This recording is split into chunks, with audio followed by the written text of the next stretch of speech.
Last time on part one of Japanese music, we basically barely made it into the music of Noh Theater.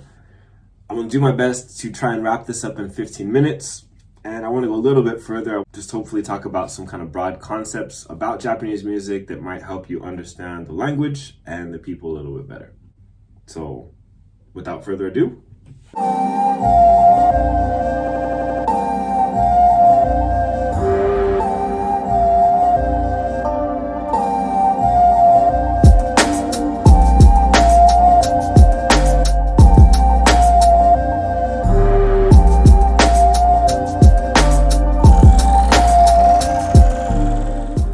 three, two, one.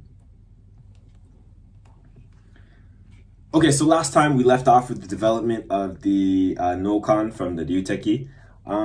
This also has a lot to do with what I think one of the other most distinctive sounds of Japanese music, the Kotsuzumi, which is the kind of hourglass drum, the talking drum that's played on the shoulder. Although this does have its roots, well, it's believed to have its roots from an Indian drum that really looks similar. The sounds of the drums are absolutely totally different. The way they're played is totally different. And the sound that you get from the Kotsuzumi, the boom, is the quintessential Japanese sound. Even if you don't know what I'm talking about, when you hear it, you'll go like, oh, that's the sound. I'm definitely going to put some links down in the description on these videos so you can see some of these instruments and the sounds they make. So please check that out afterwards. Continuing with No, I think there's a concept that we were talking about previously in the Tokyo Scramble Ramble about time. We're talking about Ma. Ma plays a huge role in music, whether you're talking about gagaku, No, in the future, Kabuki theater. However, I think that the idea of Ma evolves over time. Ma, this idea originally starts in Chinese culture, and in Chinese culture, it almost is exclusive to an actual space, like the actual physical space. Although that's not entirely true of what I hear. If I have some Chinese viewers out there, you can let me know. From what I understand, though, it's not exclusively, but it is very heavily referencing actual physical space. In Japanese culture, the ma is much more freely used, or starts to be more freely used, for a distance in space, but also in time, in human relationships, in your understanding, in your actual physical distance or an emotional distance. It could be either one. And ma becomes an essential part of the no aesthetic, the Japanese music aesthetic, in so many different ways. Even if you look at something like Noh Theater, things that don't have something to do directly with the music, the fact that the Noh Theater was actually put outside, it's Ma that is the distance between humans and the natural world around them. Noh Theater would have started, traditionally would have started with sunrise and finished at sunset, again playing into that theme of time where everything kind of matches the natural world outside, right? This concept, I think, further develops if you're talking about specifically like the feeling of time or how time is felt. And this gets a little bit difficult to explain, but music and the beat of the music really is a feeling. There's no conductor in Japanese music. So if we go back to gagaku, it is an ensemble. However, there's no conductor. You might have someone who is considered, they would call them the ondo, which is just like the head, like literally written for the head, the ondo, the music head, the sound head. And you kind of follow this person, but in reality, everyone is trying to internalize a feeling of the music, and the more they can get their feelings to match up with each other, that's kind of what brings the music together, as opposed to trying to organize themselves around some type of external beat, like a conductor, putting the beat out like this. So this idea of internalizing a feeling as opposed to matching up to an external beat is something that stays with Japanese music all the way from gagaku, all the way through kabuki, and really into the future. It's really not until post-war, when the music that's taught in schools gets even more, well, I guess in the Meiji Restoration as well, gets like heavily influenced by Western music, that we start to lose like some of this feeling. A lot of the traditional, shinobue, like the flutes, the bamboo flutes, for example, you hit Meiji Restoration and you start seeing, ippon choshi, sanbon choshi, like there's different tunings to the shinobue that match like an F scale or a C scale or an A minor. Whereas the traditional fue the holes are kind of all the same size and the same distance away from each other on the fue. But this, when you play it, it looks the same, but when you play it, the sound that it creates doesn't match up to any Western scales. So over time, although Japanese music really has started to kind of be, I guess, eaten up by Western musical concepts and ideas, a lot of like the core concepts still kind of remain the same. And this idea of ma is definitely one of them. The space is where the music is happening. The style of like the Japanese, these original patterns that the musicians play really see their first development in the Noh Theater. Whereas with Gagaku, a lot of the music was taken like straight from China, remixed a little bit, but basically the music was taken from court music in China. Noh Theater is actually developing its own music, and a really unique feature is that the individual drum parts, percussion parts aren't actually that complicated, but they're always interlocking. So you see a lot of like da da da da da da da da, like one player being kind of on the offbeat and the other being on the beat, and there's a lot of just playing back and forth. Bum bum bum bum bum bum bum bum da da da da da da da da da. And this kind of plays into the idea that they're trying to feel the space and fill that space with each other. Instead of, interestingly, when you talk to the musicians aren't trying to count the offbeat. There's no one going like 1 amp 2 amp 3 amp 4 amp 5 amp 6. It's not like this at all. Like they're just trying to feel the flow. They can kind of hear, for example, the full beat, da, da, da, da, da, da, da, da, da, da, da, almost if it's running kind of like a river, and they just have to find their way into that flow without getting in the way, and just da, da, da, da, da, da, da, da, da, da, da, da. There's no one that's really like counting the offbeat. They're just feeling the ma. And when you're actually doing Japanese music, this kind of idea of making the space that you feel the beat larger and larger and larger, it gives the music a different feel.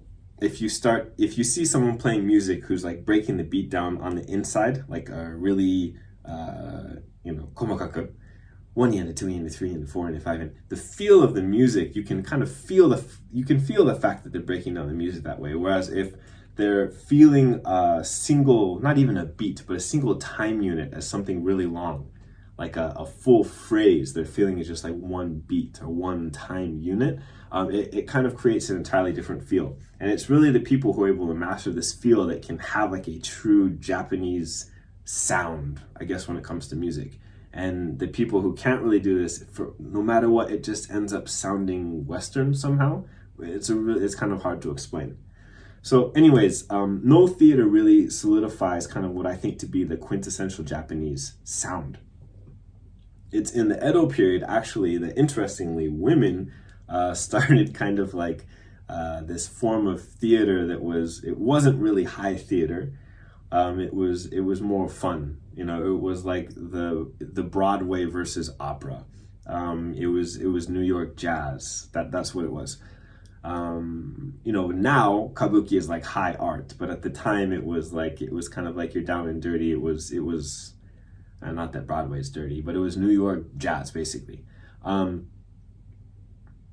women, obviously, they aren't even during the Tokugawa shogunate, there was a law that was put into place where only men were allowed to perform, which is fine. And now it's just men. So even in current day, there's no women in Kabuki theater. But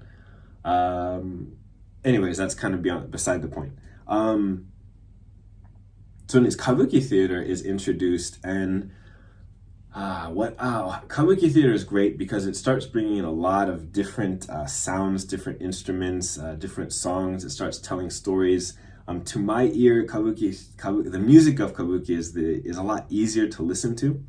Gagaku is beautiful in its own way, but it's really hard to get into because it sounds more of like a psychedelic trip than it does like a cohesive song at times.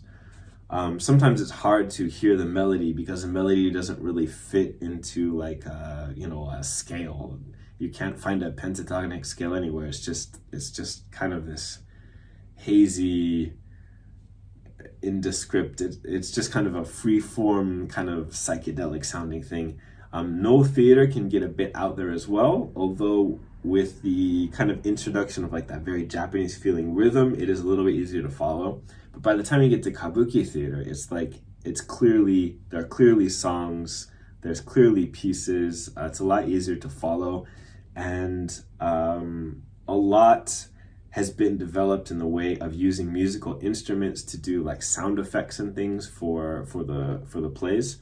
I find it very interesting. The music of kabuki in kabuki, especially like percussion, is used to create a lot of the sound effects, and these sound effects are almost always, they all have to do with nature, like all of them. So on a drum, the taiko would be responsible for making sounds like nami no oto, like the sound of waves. It would be responsible for making kaze no oto, like the sound of wind. You may be asking what's the sound of wind, but it would mimic the sound of like wooden shutters being blown in the wind.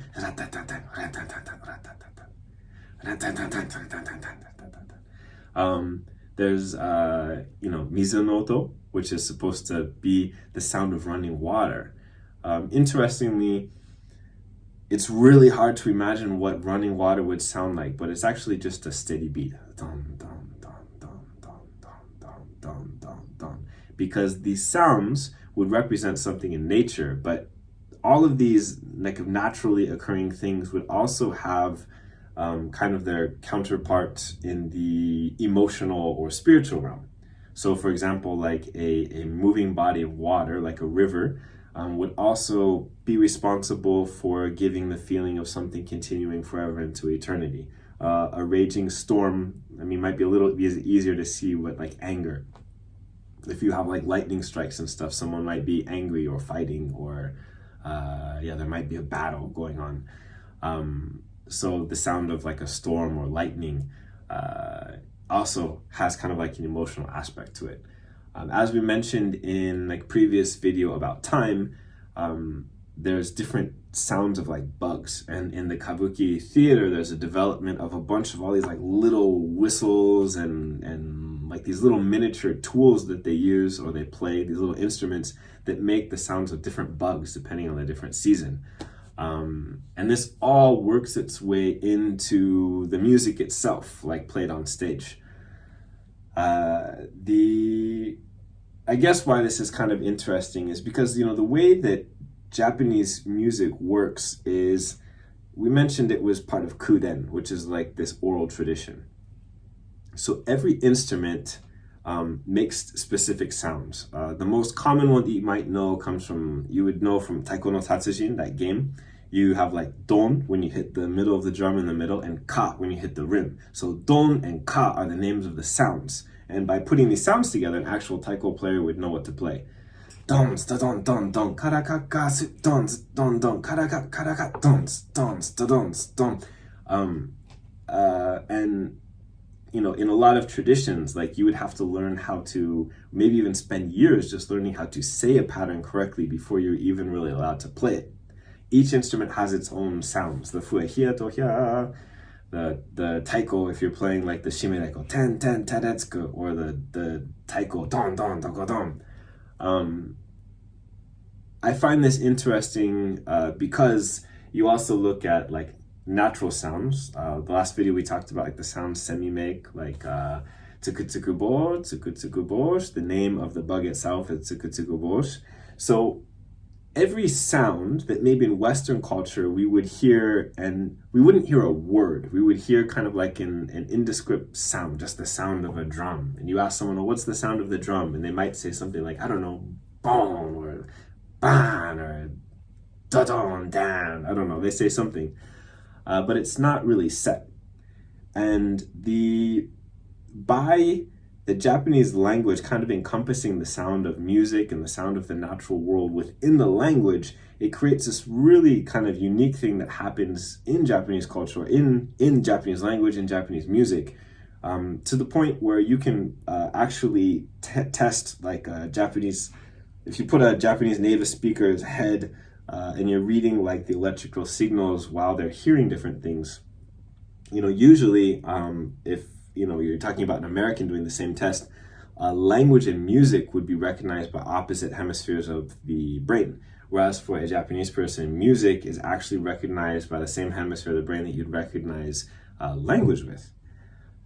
So everything in Japan, whether it's music or these natural sounds or whatever, is in some way being recognized by the brain as language.